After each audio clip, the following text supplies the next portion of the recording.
Hi everyone, आपका स्वागत है हमारे यूट्यूब चैनल एग्ज़ाम प्रोफेसर पर। आज हम यूपी पुलिस का पेपर डिस्कस करने वाले हैं जो 18 फरवरी को हुआ था शिफ्ट फर्स्ट में। उसमें हम जीएस पोर्शन डिस्कस करेंगे। उसमें देखेंगे कि किस तरीके से हम उस पेपर को डील कर सकते थे, किस तरीके से हम एलिमिनेशन ट्रिक लगा सकते थे। बाकी हम नॉलेज और कॉमन सेंस का भी प्रयोग करेंगे और साथ ही साथ ये भी बताएंगे कि कैसे हम इस पेपर को देखते हुए हम आगे का जो री एग्ज़ाम होने वाला है उसकी तैयारी करें। हम इसके इर्द गिर्द के टॉपिक की भी बात करेंगे, साथ ही इस टॉपिक से और क्या क्या आ सकता है ये भी बताएंगे। और कुछ जो पर्टिकुलर टॉपिक हैं जिनसे लगातार क्वेश्चन पूछे जाते रहे हैं उस पर भी हम बात करेंगे। चलिए शुरू करते हैं आज का टॉपिक, मतलब पेपर डिस्कस करने वाले हैं हम। तो क्वेश्चन नंबर 1, भारतीय संविधान के अनुसार अनुच्छेद 14 से 18 निम्नलिखित में से किस अधिकार से संबंधित है। तो इसमें संवैधानिक उपचारों का अधिकार, समता का अधिकार, शोषण के विरुद्ध अधिकार, धर्म की स्वतंत्रता का अधिकार। तो इसका ऑप्शन नंबर बी राइट था, समता का अधिकार।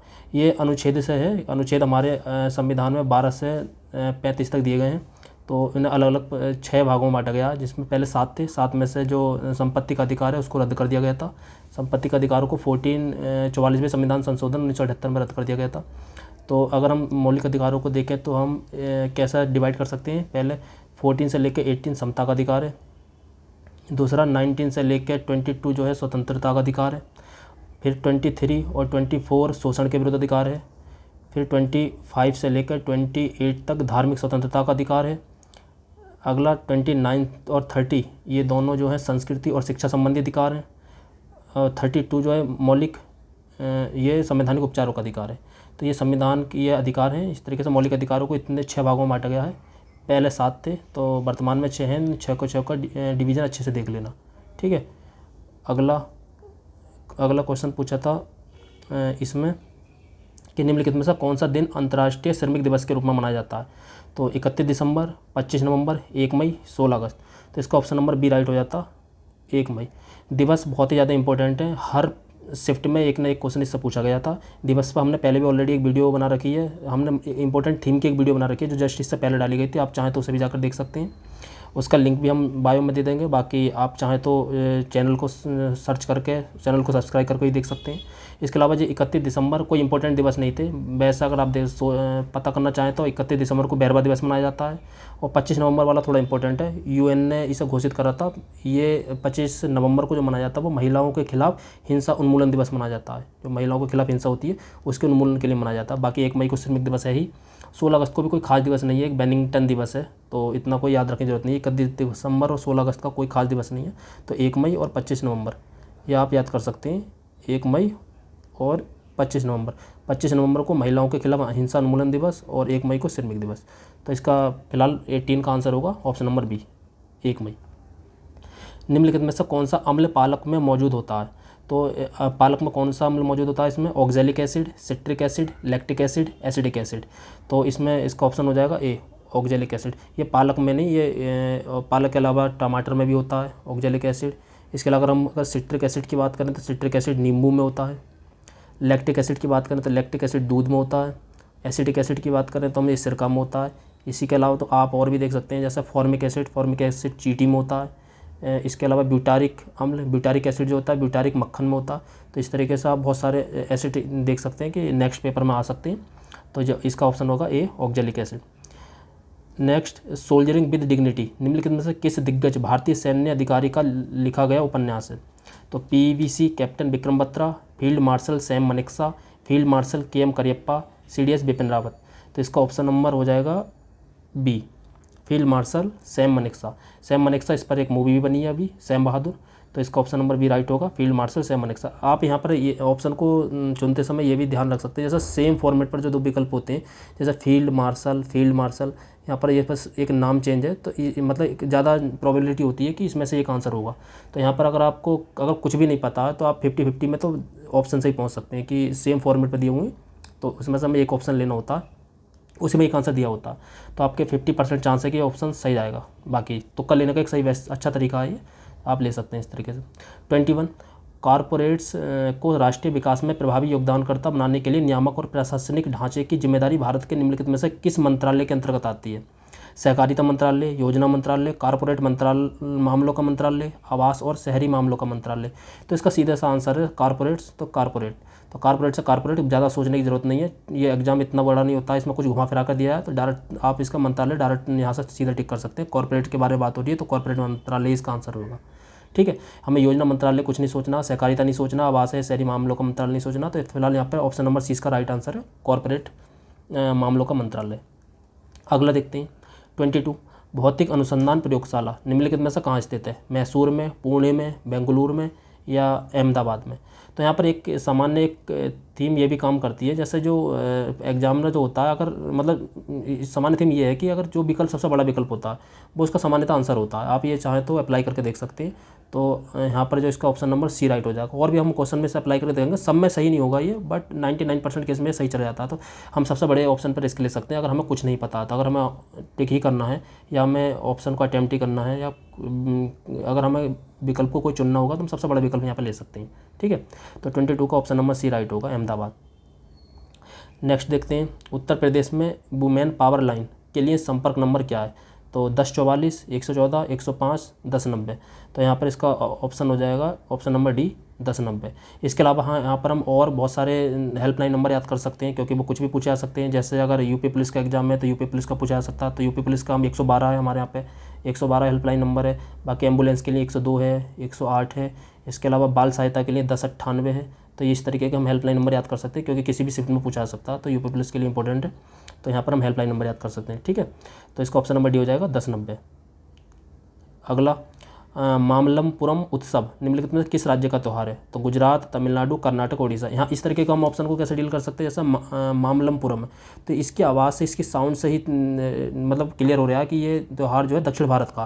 तो ये तमिलनाडु, केरल, इस तरीके के नाम होते हैं। जैसे अगर हम आंध्र प्रदेश की बात करें तो आंध्र प्रदेश में बेलिकोंडा, पेलिकोंडा, इस तरीके कोंडा, इस तरह के वर्ड आते हैं। अगर केरल की बात करें तो अट्टम, इस तरह के वर्ड आते हैं, अट्टम, मोहिनी, इस तरीके के। बाकी उड़ीसा वगैरह में थोड़े हिंदी टच वाले होते हैं, और गुजरात में तो सिंपल हिंदी वाले ही शब्द होते हैं। ठीक है, तो यहाँ पर हम अगर हमें तुक्का भी लेना तो हम यहाँ पर ऑप्शन नंबर बी पे ले सकते हैं, तमिलनाडु। बाकी अगर आपको पता करना है इसके अलावा, जैसे गुजरात में कौन कौन से उत्सव होते हैं, तो मोडेरा उत्सव होता है, एक रण उत्सव होता है गुजरात के उसमें, एक मोडेरा हो गया, एक रण उत्सव हो गया। इसी तरह हमारा उड़ीसा के उत्सव जो है रथ उत्सव होता है एक उड़ीसा में। कर्नाटका में जो हमारे उत्सव होते हैं, हम्पी उत्सव होता है, पड्डाकल उत्सव होता है। तो इस तरह के आप उत्सव याद कर सकते हैं। तो उस सब को भी आप सीरियस तरीके से याद कर सकते हैं। नेक्स्ट किसी भी शिफ्ट में पूछा जा सकता है। अगला 25, निम्नलिखित में से कौन सा व्यय केंद्र सरकार की भौतिक या वित्तीय संपत्तियों के निर्माण के अलावा अन्य उद्देश्य के लिए किया जाता है? तो केंद्र सरकार जो बजट बनाते समय दो तरह के व्यय करती है और दो तरह की प्राप्तियां करती है। मतलब यहाँ पे आय को हम प्राप्तियां बोलते हैं बजट बनाते समय। ठीक है, तो जैसे हम बजट को अगर हम दो भागों में बांटे तो हम बजट को कैसे कर सकते हैं? बजट में एक होता है व्यय और एक होती है प्राप्तियाँ। ठीक है, प्राप्तियाँ होती हैं। तो व्यय में क्या होता है? राजस्व व्यय और पूंजीगत व्यय। ठीक है, इसी तरीके से पूंजीगत व्यय, इसी तरीके से प्राप्तियाँ में भी राजस्व प्राप्तियाँ और पूंजीगत प्राप्तियाँ। ठीक है, तो ये प्राप्तियाँ और इस तरीके व्यय होता है। तो फिलहाल यहाँ पर जो किसी संपत्ति को बनाने के लिए दिया जाता है तो वाला जो व्यय होता है वो होता है पूंजीगत व्यय। तो यहाँ पर वित्तीय संपत्तियों के निर्माण के लिए दिया जाता है वो पूंजीगत व्यय होता है। इसके अलावा जो भी होता है वो राजस्व व्यय हो जाएगा। तो इसलिए यहाँ पर जो जिसकी बात करेगी निम्नलिखित में कौन सा व्यय केंद्र सरकार की भौतिक वित्तीय परिसंपत्तियों के निर्माण की बात कर रहा है? तो निर्माण के लिए जो करा जाता है मैंने बताया है पूंजीगत व्यय, और बाकी जो दूसरा बच्चा वो राजस्व व्यय। तो इसका ऑप्शन नंबर हो जाएगा बी राइट। तो ऑप्शन नंबर बी होगा राजस्व व्यय। अगला, प्राचीन जैन और बौद्ध ग्रंथों के अनुसार कितने महाजनपद थे? तो आपको सबको पता ही है कि जैसे जैन में भगवती सूत्र में बताया गया है जनपदों के बारे में, जैन ग्रंथ भगवती सूत्र में बताया गया है, और बौद्ध के अगुत्तर निकाय में बताया गया। यहाँ पर भगवती सूत्र में बताया गया और यहाँ पर अगुत्तर निकाय में बताया गया। ठीक है, अगुत्तर निकाय, बौद्ध धर्म के अगुत्तर निकाय में बताया गया। तो 16 महाजनपदों के बारे में जिक्र करा गया है, जिसमें से 2 जो थे बाकी सब राजतंत्रात्मक थे और 2 गणतंत्रात्मक थे। गणतंत्रात्मक वाले कौन कौन से थे? बज्जी, जिसकी राजधानी बज्जी, और एक मल की कुशीनगर थी, और बज्जी की राजधानी थी मिथिला। ठीक है, बाकी सबकी राजधानियाँ भी देख सकते हैं कि किसकी क्या क्या राजधानी थी, ये भी पूछी जा सकती हैं। ठीक है, तो इसका ऑप्शन नंबर हो जाएगा ए 16। अगला, निम्नलिखित में से कौन उत्तर प्रदेश की जिलों में सर्वोच्च रैंकिंग वाले पुलिस अधिकारी हैं? तो यहाँ पर आप पुलिस अधिकारियों की रैंकिंग भी देख सकते हैं। वैसे तो सबको पता ही होता है, सामान्य सब जानते हैं कि कांस्टेबल होता है, हेड कांस्टेबल होता है।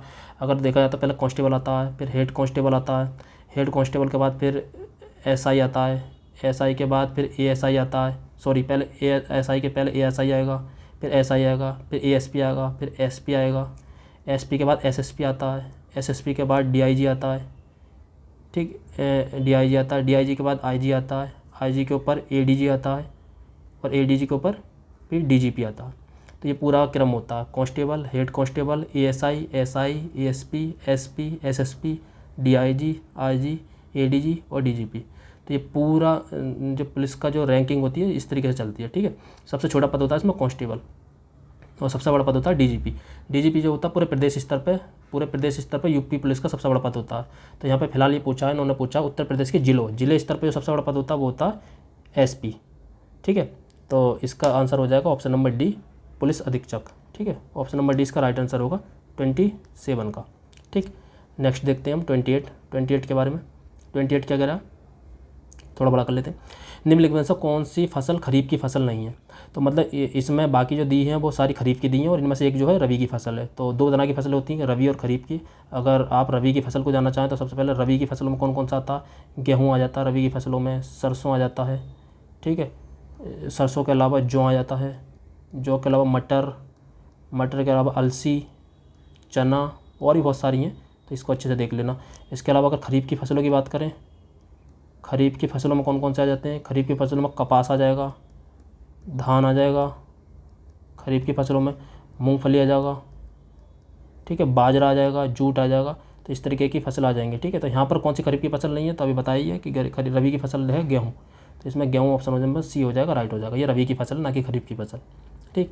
निम्नलिखित में से कौन सा बंदरगाह भारत का सबसे बड़ा कंटेनर बंदरगाह? तो न्यू मंगलोर बंदरगाह। ये न्यू मंगलोर बंदरगाह कहाँ पर पड़ता है? ये कर्नाटक में पड़ता है, कोच्चि केरल में पड़ता है, कांडला गुजरात में पड़ता है, और जवाहरलाल नेहरू बंदरगाह ये जो है ये महाराष्ट्र में पड़ता है, नाहवा सेवा भी बोलते हैं इसे, ठीक है, मुंबई के पास। तो जवाहरलाल नेहरू बंदरगाह यहाँ पे भी देख लीजिए, सबसे बड़ा ऑप्शन ही इसका आंसर है। तो जवाहरलाल नेहरू, आपको अगर कुछ नहीं पता तो आप सबसे बड़े ऑप्शन पे भी रिस्क ले सकते हैं, ठीक है।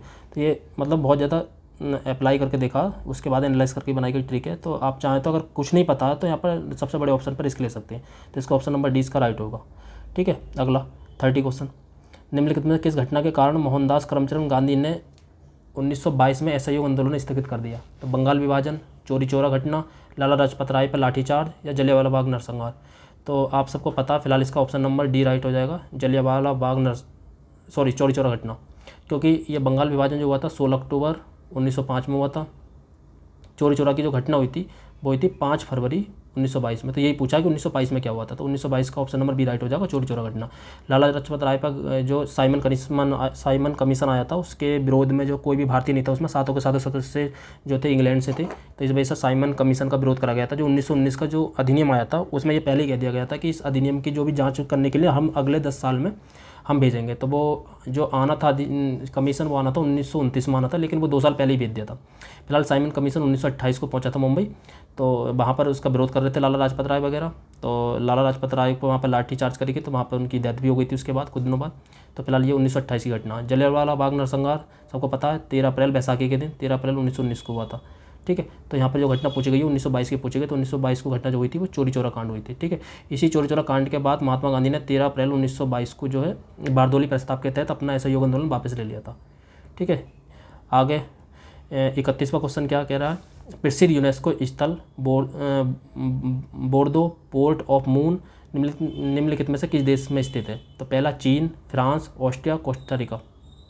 यहाँ पर हम ऑप्शन डील करते समय ये चीज़ देख सकते हैं कि अगर जैसे कोई भी देश दे रखा होता है, जैसे सामान्यतः हमारे यहाँ के पेपरों में चीन के बारे में नहीं पूछा था, चलो पूछ भी लेता कोई दिक्कत नहीं है, लेकिन यहाँ पर जो सबसे बड़े देश होते हैं, जो पॉपुलर देश होते हैं, पॉपुलर विकल्प ही आंसर होता है। जैसे यहाँ पर चीन है, ऑस्ट्रिया है, कोस्टा रिका। तो इनमें कोस्टा रिका ऑस्ट्रिया पे बहुत ज़्यादा कम प्रोबेबिलिटी है कि ऑस्ट्रिया कोस्टा रिका जो इसका आंसर देंगे। तो यहाँ पे फिलहाल आंसर भी था ऑप्शन नंबर सी फ्रांस। तो यहाँ पे आप फ्रांस से चीन पर रिस्क ले सकते हैं, और अगर चीन के नाम भी होते हैं तो युआन, बीजिंग, चीन चान, इस तरीके के नाम होते हैं। तो फिलहाल ऑप्शन नंबर सी इसका राइट होगा, इस तरीके के नाम होते भी नहीं है। तो यहाँ पे फ्रांस जो है इसका ठीक आंसर होगा। अगला 32, उत्तर प्रदेश में राजकीय स्वतंत्रता संग्राम संग्रहालय निम्नलिखित में से किस स्थान पर स्थापित है? तो मेरठ, गंगा घाट, चोरी चौरा, मथुरा। तो इसका option number A Meerut right हो जाएगा। ये करंट में चल रहा था, बहुत ज़्यादा बार पूछा गया है, ये करंट में चल भी रहा था। ठीक है, तो ऑप्शन नंबर ए इसका राइट आंसर हो जाएगा। उत्तर प्रदेश ने हाल ही में किस क्षेत्र में प्रधानमंत्री जन आरोग्य योजना, इसका फुल फॉर्म है प्रधानमंत्री जन आरोग्य योजना। तो आरोग्य तो आपको सबको पता ही है स्वास्थ्य से, तो बस सीधा सा आंसर हो जाता स्वास्थ्य से रिलेटेड। ठीक है, तो स्वास्थ्य से रिलेटेड इसका सीधा आंसर हो जाता स्वास्थ्य सेवा। तो प्रधानमंत्री जन आरोग्य क्रियान्वयन के लिए सन 2023 का पुरस्कार प्राप्त करा गया। तो यहाँ से आरोग्य से सीधा स्वास्थ्य, तो सीधा डील कर सकते हैं। थोड़ा सा कॉमन सेंस लगा के हम क्वेश्चंस को हमसे ना भी आता हो तब भी हम सॉल्व कर सकते हैं। ठीक है, तो ऑप्शन नंबर 20 का राइट आंसर हो जाएगा। 34 जनगणना सन 2011 के अनुसार उत्तर प्रदेश राज्य का समग्र लिंगानुपात क्या है। तो इसका 982, 892, 912, 812। तो सन 2011 की जनगणना के अनुसार उत्तर प्रदेश का 912। अगर यहाँ पर संपूर्ण भारत का पूछता तो 943 हो जाता संपूर्ण भारत का, और बाकी अगर जो है बाल अनुपात पूछता तो 902 हो जाता उत्तर प्रदेश का। तो ये इस तरीके का आप डेटा याद कर सकते हैं जनगणना से। जनगणना से रिलेटेड क्वेश्चन भी लगभग हर एग्जाम में हर जगह पूछे जाते हैं, तो जनगणना से जो मोटे मोटे आंकड़े वो सब याद कर सकते हैं। अगला दिवस, एक दिवस पहले ही पूछा चुका है, जो अभी शुरुआत में कराया था कि कौन सा दिवस कब होता है, और यहाँ पे दो क्वेश्चन आए थे इस वाली जो 18 फरवरी की फर्स्ट शिफ्ट में, और हमने दिवस इंपॉर्टेंट थीम के ऊपर एक वीडियो भी बना रखी है, तो आप जाकर उसे देख सकते हैं। ठीक है, इसमें क्या पूछा था, प्रत्येक वर्ष बाल श्रम निषेध दिवस के बारे में पूछा था। तो 1 मई को हमने बताया था, 1 मई को क्या मनाया जाता है, श्रमिक दिवस मनाया जाता है। श्रमिक दिवस के बारे में पहले ही पूछ चुके थे, श्रमिक दिवस। दूसरा ये 7 अगस्त को हथकरघा दिवस मनाया जाता है, क्योंकि इसी दिन जो स्वदेशी आंदोलन की शुरुआत हुई थी, तो हथकरघा दिवस मनाया जाता है। और 5 जुलाई को कोई इंपॉर्टेंट दिवस नहीं है। फिलहाल इसका आंसर ऑप्शन नंबर डी था 12 जून। तो आप यहाँ से भी याद कर सकते हैं इसे, प्रत्येक वर्ष जो विश्व बाल श्रम निषेध दिवस जो मनाया जाता है 12 जून को मनाया जाता है। तो इसका ऑप्शन नंबर डी राइट होगा, 12 जून। अगला क्वेश्चन, निम्नलिखित में से किस विशेष बल को विमान और हवाई अड्डों पर अपहरण और इसी तरह की सुरक्षा स्थितियों का जवाब देने के लिए विशिष्ट दक्ष बल के रूप में नियुक्त किया गया। तो यहाँ पे NIA, CBI, RPF या NSG। तो ये नेशनल सिक्योरिटी गार्ड होते हैं, जब जो भी नेशनल मामला होता है तो बस नेशनल सिक्योरिटी गार्ड देखते हैं। ठीक है, CBI भ्रष्टाचार से रिलेटेड मामला देखता है। NIA भी हालांकि ये भी देश में आंतरिक अशांति को देखता है। और RPF के जवान पति रेलवे वाले होते हैं, रेलवे पुलिस। तो रेलवे वाला और CBI वाला तो हम देखते काट सकते थे, बाकी नेशनल सिक्योरिटी का जब भी मामला आता है NSG जाता है। तो यहाँ पे भी हम कॉमन सेंस से हल कर सकते थे। तो इसका ऑप्शन नंबर डी हो जाएगा, NSG। ठीक है, ऑप्शन नंबर डी इसका राइट आंसर होगा। नेक्स्ट, राजस्व परिषद उत्तर प्रदेश की स्थापना निम्नलिखित में से किस जिले में की गई थी। तो इसका इलाहाबाद, वाराणसी, मेरठ, लखीमपुर। यहाँ पर भी देखिए, यहाँ पर भी सबसे बड़ा विकल्प ही इसका आंसर है, तो इलाहाबाद। यहाँ पर ऑप्शन नंबर इसका राइट हो जाएगा, इलाहाबाद में करी गई थी राजस्व परिषद उत्तर प्रदेश की स्थापना। ठीक है, अगला देखते हैं 38। हाल ही में नवंबर 2023 में भारत और किस पड़ोसी देश ने संयुक्त सैन्य अभ्यास सूर्य किरण। तो ये अभ्यास बहुत ज़्यादा इंपॉर्टेंट होते हैं, किसी भी करंट अफेयर से पढ़ सकते हैं अभ्यास की कौन से देश के साथ हमारा कौन सा अभ्यास चलता है। तो जैसा अगर हम कुछ अभ्यास देखना चाहें तो हमारे किस किस देश के साथ कौन कौन से अभ्यास चलते हैं, तो सबसे पहले हम देखते हैं श्रीलंका के साथ हमारा जो अभ्यास चलता है, श्रीलंका के साथ वो चलता है हमारा मित्र शक्ति। ठीक है, श्रीलंका के साथ हमारा मित्र शक्ति चलता है। सेकंड हमारा नेपाल के साथ हमारा जो चलता है, नेपाल के साथ ही हमारा ये सूर्य किरण जो था नेपाल के साथ ही चलता है हमारा। और म्यांमार के साथ जो चलता है हमारा इम्बैक्स चलता है। इसके अलावा और भी चलते हैं, फिलहाल इम्बैक्स इंपॉर्टेंट यही है, इम्बैक्स चलता है। और मालदीव के साथ जो हमारा चलता है वो एक्यूबेरिन चलता है, एक्यूबेरिन। ठीक है, तो आप यहाँ से भी याद कर सकते हैं, बाकी अपना करंट से भी याद कर सकते हैं। बहुत सारे अभ्यास चलते हैं, जैसे वरुण शक्ति, इस तरीके से। वरुण शक्ति हमारा जो इंडोनेशिया के साथ चलता है, केवल गरुड़ जो चलता है वो हमारा फ्रांस के साथ चलता है। तो फिलहाल इसका ऑप्शन नंबर सी हो जाएगा, नेपाल। हमारा जो सूर्य किरण अभ्यास चलता है वो चलता है नेपाल के साथ। ठीक है, अगला 39। हाल ही में प्रधानमंत्री ने निम्नलिखित में से किस रेलवे स्टेशन से नई अमृत भारत ट्रेनों को हरी झंडी दिखाई। तो हरिद्वार से, अयोध्या से, नई दिल्ली से या वाराणसी से। तो इसका 39 का ऑप्शन नंबर हो जाएगा सी, अयोध्या से। ठीक है, बाकी यहाँ पे अमृत भारत ट्रेन, एक होती है वंदे भारत ट्रेन और एक होती है नमो भारत ट्रेन। ठीक है, तो अभी 2 नई ट्रेनें चली थी, एक तो अमृत भारत ट्रेन चली थी जो अयोध्या से जिन्होंने दिखाई थी इस हरी झंडी, और एक चली थी यहाँ पे इंपॉर्टेंट है, शायद इस बार पूछ ली जाए, नमो भारत ट्रेन। तो नमो भारत ट्रेन जो चलाई गई थी वो चलाई गई थी दिल्ली से मेरठ, दिल्ली से गाजियाबाद होते हुए मेरठ तक पहुँचना था। ठीक है, तो वो नमो भारत ट्रेन है। वंदे भारत ट्रेन तो लगभग 50+ चलाई जा चुकी हैं। तो मतलब वंदे भारत ट्रेन देख सकते हैं जो प्रेजेंट में उस समय हुई हो, फिलहाल जो करंट में हो, इस महीने की करंट में हो या पिछले मंथ जो भी चलाई गई है, तो वहाँ पे हम देख सकते हैं कि वंदे भारत ट्रेन कहाँ पे चलाई गई है, कोई नई ट्रेन चलाई गई। फिलहाल अमृत भारत ट्रेन जो अयोध्या से चलाई गई थी, और जो नमो भारत ट्रेन जो मैंने अभी बताया नमो भारत ट्रेन, वो चलाई गई थी दिल्ली से मेरठ के लिए। ठीक है, 39 का ऑप्शन नंबर हो जाएगा सी, राइट, अयोध्या। 40। निम्नलिखित में से किस राज्य ने नीति आयोग द्वारा घोषित एस्पिरेशनल ब्लॉक प्रोग्राम की पहली डेल्टा रैंकिंग में दूसरा स्थान हासिल किया है। तो हरियाणा, महाराष्ट्र या तेलंगाना या उत्तर प्रदेश। तो इस तरीके के ऑप्शन में जैसे अगर उत्तर प्रदेश कहीं पे ऑप्शन दे रखा होता तो यहाँ पर उत्तर प्रदेश ही हम रिस्क लेते हैं, क्योंकि हमारे राज्य का होता तो हमारे राज्य के बारे में कोई बड़ी घटना होती है तो हमारे उससे ही पूछता है। ठीक है, तो ऑप्शन नंबर डी इसका राइट हो जाएगा। इस तरीके से अगर उत्तर प्रदेश दे रखा हो या इलाहाबाद प्रयागराज वगैरह दे रखा हो तो ये बड़े मतलब जो पॉपुलर होते हैं जैसे उत्तर प्रदेश से रिलेटेड ही चीज़ पूछेगा। बहुत कम चांस होते हैं कि हमारे प्रदेश से बाहर जाए। तो जैसे कई कुछ ही प्रदेशों के बारे में रैंकिंग की बात होगी तो अपने प्रदेश को नीचे क्यों दिखाना चाहेगा। तो फिलहाल यहाँ पर ऑप्शन नंबर डी इसका राइट हो जाएगा, उत्तर प्रदेश। इसलिए जो है अपने प्रदेश के बारे में ही वो पूछता है। ठीक है, जो भी हमारे उत्तर प्रदेश में सब बड़े बड़े काम हुए होते हैं उससे रिलेटेड ही क्वेश्चन बनाता है। ठीक है, अगला, रूस यूक्रेन संघर्ष क्षेत्र से भारतीय नागरिकों को निकालने के लिए भारत का शुरू किए गए ऑपरेशन का नाम क्या था। तो फिलहाल यहाँ पर ऑपरेशन चलते रहते हैं, कोई भी बड़ी घटना होती है उससे रिलेटेड भारत सरकार ऑपरेशन चलाती है। तो ऑपरेशन रक्षण था, ऑपरेशन गंगा था, ऑपरेशन अश्वगंधा था, ऑपरेशन सुजय था। तो फिलहाल इसका ऑप्शन नंबर बी था, ऑपरेशन गंगा। इसके अलावा भी आप कुछ ऑपरेशन देख सकते हैं, जैसे ऑपरेशन अजय जो इजराइल में, जब इजराइल और फिलिस्तीन का जो युद्ध हो रहा था तो उसमें चलाया गया था ऑपरेशन अजय। ठीक है, इसके अलावा जो सूडान में चलाया गया था ऑपरेशन कावेरी। ठीक है, अगला ऑपरेशन दोस्त चलाया गया था तुर्की में ऑपरेशन दोस्त चलाया गया था।